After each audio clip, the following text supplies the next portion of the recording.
बहुत देर कमरे में बंद होकर घुटती कमला देवी की आंखों से आंसू बह रहे थे और सिसकियां गले में घुट रही थी। अपने जज्बात वह प्रकट भी नहीं कर पा रही थी और ना ही उनके तीनों बेटे उनकी बात सुन भी रहे थे। उन्हें पता था कि कोई उन्हें मनाने नहीं आएगा और ना ही उनसे कुछ पूछने। आज उनका ये घर बिक जाएगा और फिर वह दर दर की ठोकरें खाने को मजबूर हो जाएगी। उनके 3 बेटे, 3 दरवाजे, साल के 12 महीने, 4-4 महीने, एक-एक दरवाजे, यही उनकी ज़िंदगी का आखिरी पड़ाव होगा। उनके पति कमलकांत जी को गुजरे हुए 2 साल होने जा रहे थे। उनकी कमी तो कोई भी नहीं पूरी कर सकता था, लेकिन उनका बनाया हुआ ये छत उनके लिए एक छत्र छाया की तरह था, जिसके नीचे वह शान से जी रही थी। कमला जी बहुत देर दरवाजे की तरफ टकटकी लगाकर देखती रही। कोई भी नहीं आया। मायूस होकर वह बिस्तर पर लेट गई। लेटते ही उनके दिमाग में कई ख्यालात झंझावात की तरह उधम मचाने लगे। आज सुबह फिर से तीनों बेटों के साथ उनकी बहसबाजी हो गई थी। तीनों की एक जुबान थी। तीनों ही इस घर को बेचना चाहते थे। कमला देवी का कहना था कि उनके जीते जी इस घर को वैसे ही छोड़ दे। वैसे भी उनके पिता के तीनों के हिस्से तो दे दिए हैं। ये घर उनके लिए एक छत की तरह है, उनके लिए छोड़ दो। लेकिन बेटे थे कि उनकी बात सुनने के लिए तैयार ही नहीं थे। उन तीनों का कहना था कि माँ तीनों बेटों के घर रहे, उनकी ज़िंदगी आराम से कट जाएगी। कमला देवी अब कैसे समझाए कि अपना घर अपना होता है, दूसरे का घर दूसरा। वह घर बेटे बहू का है, वहाँ वह कैसे रहेगी, किस तरह रहेगी?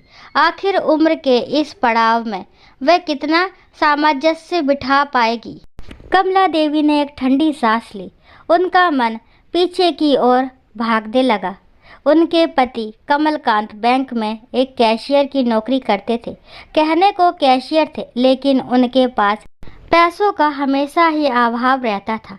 बड़ी मुश्किल से उन्होंने तीनों बेटों को पढ़ाया लिखाया और उसके साथ ही एक ज़मीन का छोटा सा प्लॉट खरीद लिया, जिसकी दीवारें खड़ी करने में कमला देवी ने अपने गले का हार, हाथों के सोने की चूड़ियाँ, सब कुछ गिरवी रख दिया था। आज उनके हाथ में कुछ भी नहीं था। वह कैसे इस घर की सौदेबाजी देख सकती है?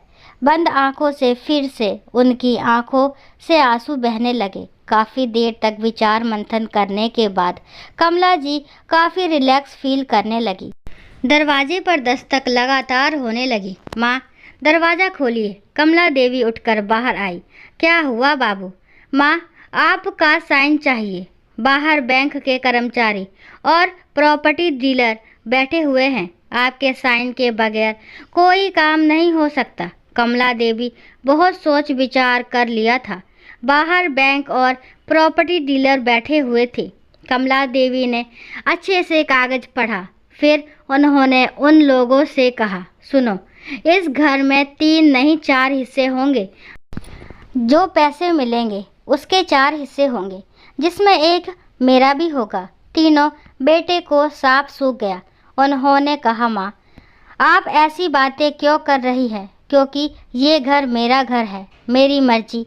मेरी साइन के बिना जब कुछ भी नहीं हो सकता, तो मैं तुम लोगों को सारा क्यों दे दूँ?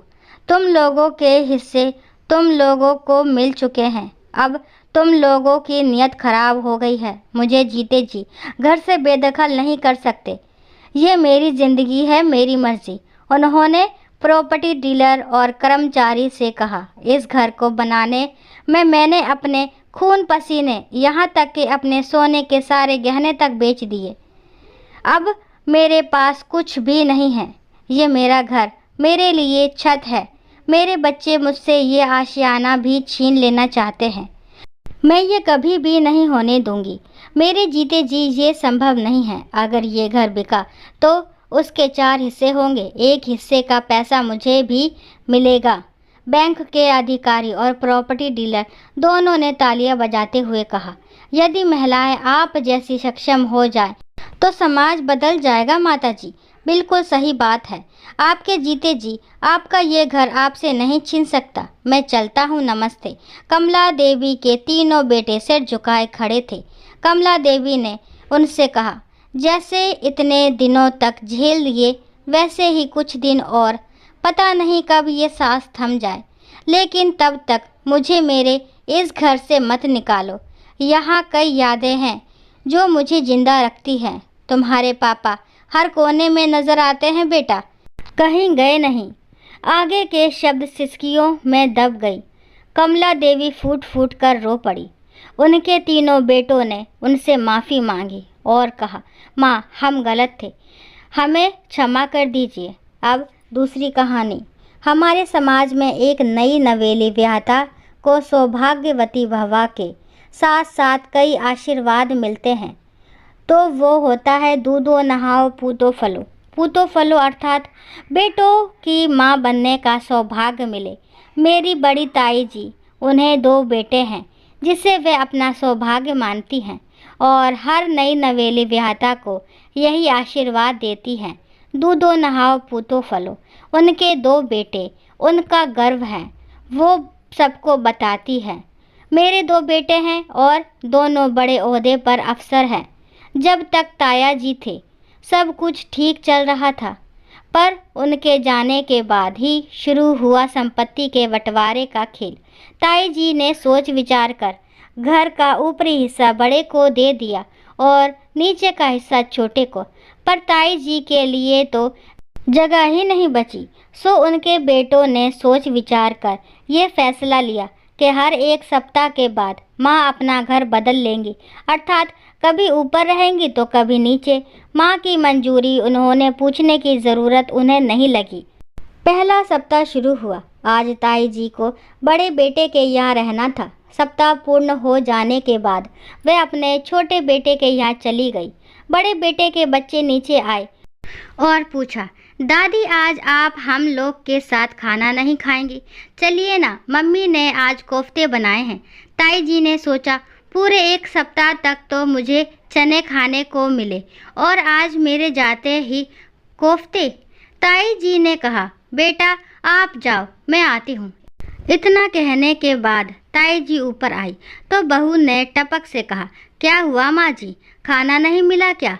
इतना सुनते ही छोटी बहू ने कहा, क्यों नहीं मिलेगा खाना, तुम्हारे जैसे थोड़े ही ना हैं जो खुद खाए मेवे और माँ जी को दे सूखे चने। अपने आँखों के सामने अपनी बहुओं को लड़ता देख ताई जी का मन बहुत उदास हो गया। किसी तरह दूसरा हफ्ता कटा और फिर अपने बड़े बेटे के यहाँ चली गई, पर अब उन्हें अपने बेटों का रोब नहीं था।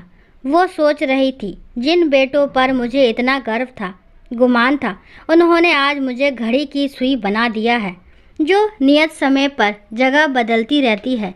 ये दोनों क्यों नहीं समझते कि बूढ़े पैरों में वे बात कहाँ जो पहले थी, जब मैं इन्हें हाथों में खाने का कोर लिए तोता मैना के कोर कहकर खिलाती थी। काश मेरी बेटी होती जो मेरा दर्द समझती। मेरे बेटों ने तो मेरा भी बंटवारा कर दिया। उसी दिन ताई जी ने वह घर छोड़ दिया। अपने कदमों में तेजी लाते हुए वे पास के वृद्ध आश्रम में पहुंच गई और तब से वे हर जोड़े को आशीर्वाद देती हैं, दूधो नहाओ बेटी फलो सपुत्र फलो। दोस्तों, आशा करती हूँ कि ये इस तरह की पारिवारिक और घरेलू कहानी आपको ज़रूर पसंद आई होगी। अगर इस तरह की कहानी आप सुनना चाहते हैं तो प्लीज़ मेरे चैनल को सपोर्ट दें और मुझे फॉलो ज़रूर करें। और कहानी को लास्ट तक सुनने के लिए थैंक यू। राम राम, राधे राधे। अगर कहानी पसंद आई है तो प्लीज़ कमेंट बॉक्स में कमेंट ज़रूर करें। Thank you.